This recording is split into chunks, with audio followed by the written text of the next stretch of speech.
Hello student, welcome again. Myself Rajkumar Meena, Assistant Professor, BSR Arts College Alwar, Department of English. Today we are going to discuss about your paper first of BA part first year. It deals with poetry, drama and fiction. In the first unit of Unit A, we started with William Shakespeare poetry. Today, we are going to teach you William Shakespeare's sonnet, not marble nor the gilded monument. Sonnet written by William Shakespeare. Before it, we have just a brief introduction to William Shakespeare. You all better know that William Shakespeare was one of the greatest English dramatists of every age. As well as a good dramatist, he was also a reputed poet also. As we seen in his poetry, he touches different aspects of life, love, emotions, and many other fields which directly and indirectly related to social standards, life, and peoples. As we recollect, the quality of his drama is also similar to the quality of his poetry. Today, we briefly sketch out poet's introduction. Here, we can say that William Shakespeare was greatest writer in English language, and he was born on 26th of April 1564 at Stratford-on-Avon in Warwickshire. At the age of 18, he was got married to Anna Hathaway, with whom he had 3 children. He is often called as England's national poet and also nicknamed as Baron of Avon. We can also say that Shakespearean era was most glorified era of English literature. There are 152 short sonnets attributed to Shakespeare. Among them, most of one's famous are sonnet number 29, sonnet number 71, and sonnet number 55. In April 1593, Shakespeare published his poem Venus and Adonis, which was dedicated to young Earl of Southampton. It was a great and last success. In 1594, his second poem, The Rake of Liquor, was published. Now we are talking about Shakespeare's sonnet so that we have a brief knowledge about sonnets. What is sonnet? How sonnet differ from another form of poetry?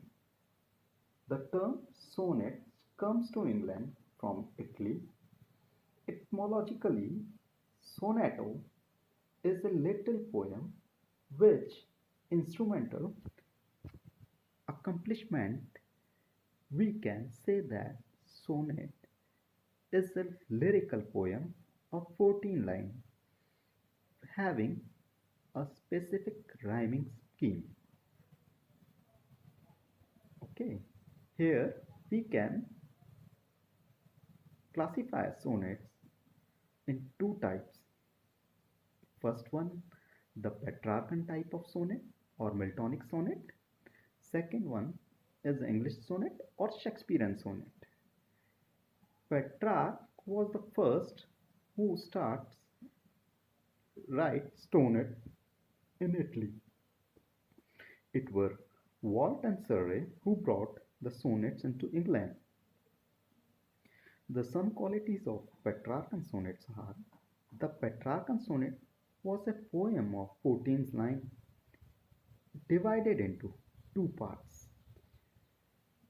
First part is known as octave, consists of 8 lines, and second part is sestet with a specific rhyming scheme. Okay, Surrey made a certain structure change in the sonnet. He divided 14 lines into three quatrains and a couplet following to it. Walt observed generally the Petrarchan form, which was later used so splendidly by John Milton. Shakespeare made a little bit change. What change? That he divided 14th line in three quatrains and a couplet form following to it with a different rhyming scheme. This became final type of an English sonnet, the easy form of three quatrains and a couplet all independently rhymed. We can say that Shakespeare wrote 154 sonnets in all. The first 126 sonnets are addressed to handsome youth. The next 26 sonnets are addressed to dark mistress, and the last two sonnets are, we can say that, conventional exercise. Today we discuss Shakespeare's sonnet number 55, which is the most known and remarkable sonnet of his time. As you seen on your screen, not marble nor the gilded monument. First of all, we have a little bit introduction to the poem. The sonnet, not marble nor the gilded monument, is addressed to Shakespeare friend W.H. It is also a sonnet addressed to his friend W.H.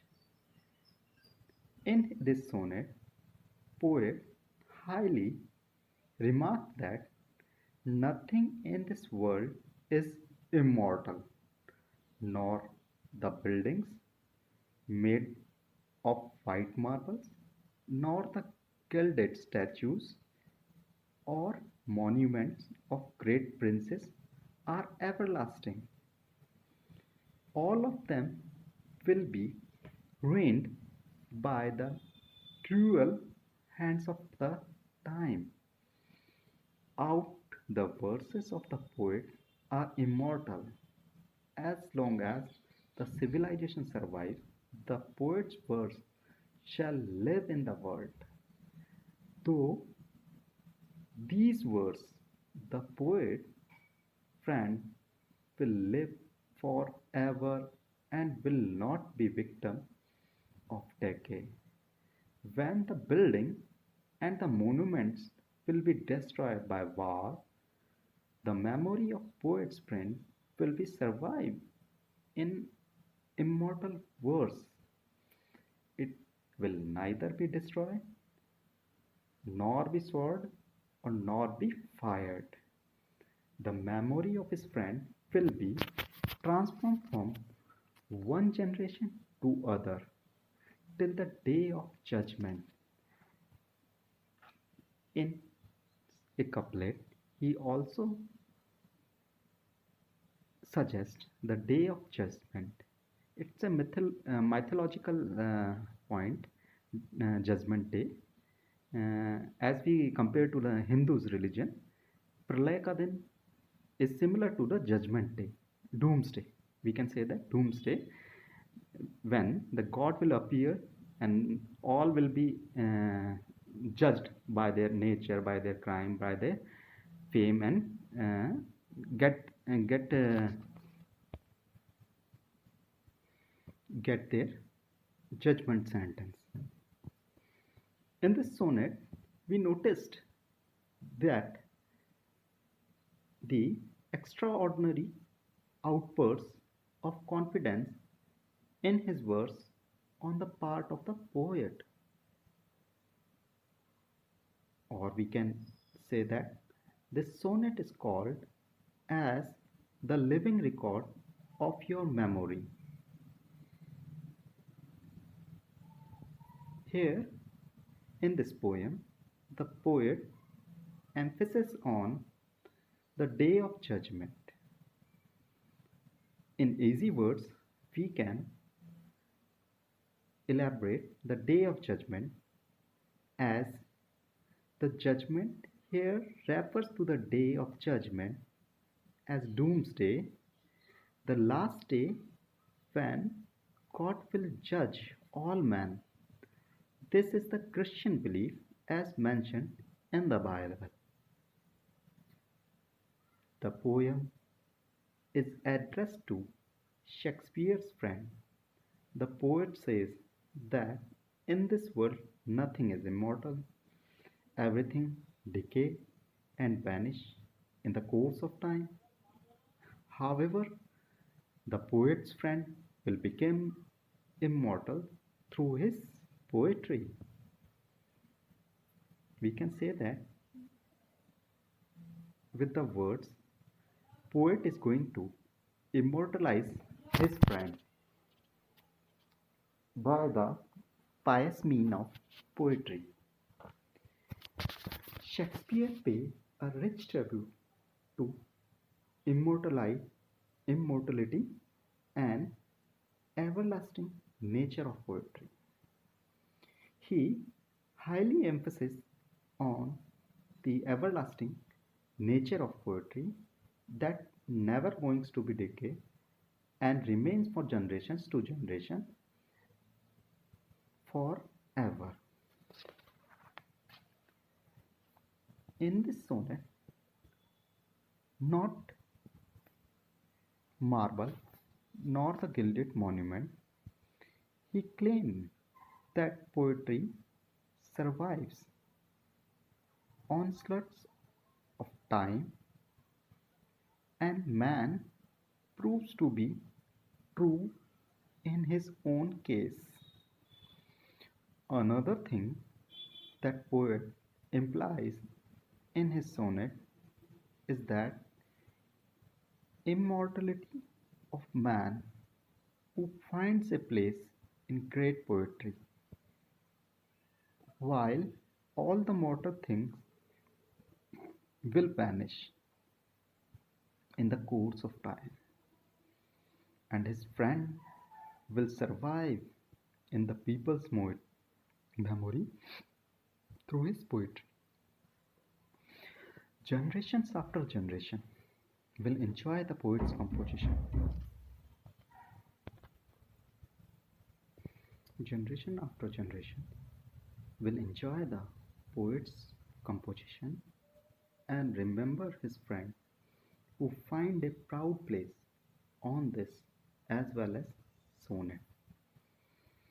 The idea of immortality of poetry is beautifully conveyed by the poet as we seen in this poem. He states that the marble and monuments building covered with the gold will not outlive outlive this powerful poem because they will be destroyed by the time, but the poetry will remain and gives life to his friend. Here we can means that the poet is going to immortalize his friend in his words. He says, he impliedly says that these buildings, these monuments, or these gilded monuments are, by the passing of time, will be destroyed by the war, by the people, or the cruel period of time. But this poetry, these words will remain forever, from ever to ever, from generations to generations. And his life of his friend in this poetry will remain immortalized, and he will never be going to decay or decline. To conclude, it may be said that the poet has successfully established the greatness and permanence of the poetry. Once again, I will repeat that it is a very important factor that Shakespeare is going to suggest you that the poet had successfully established the greatness and permanence of poetry. Here we can understand it. The greatness and permanence of poetry will remain forever and ever. It will gone immortal and away from the clutches of time and death. He also makes a prophetic claim that these powerful rhymes will outlive all grand monuments of kings and princes. He believed that his own poetic power will keep his friend's memory alive till the very day of Judgment Day. Hence, to conclude, we can say that in this poem, nor the marble nor the gilded monument, Shakespeare tried to immortalize his friend in his words of poetry. Thanking you.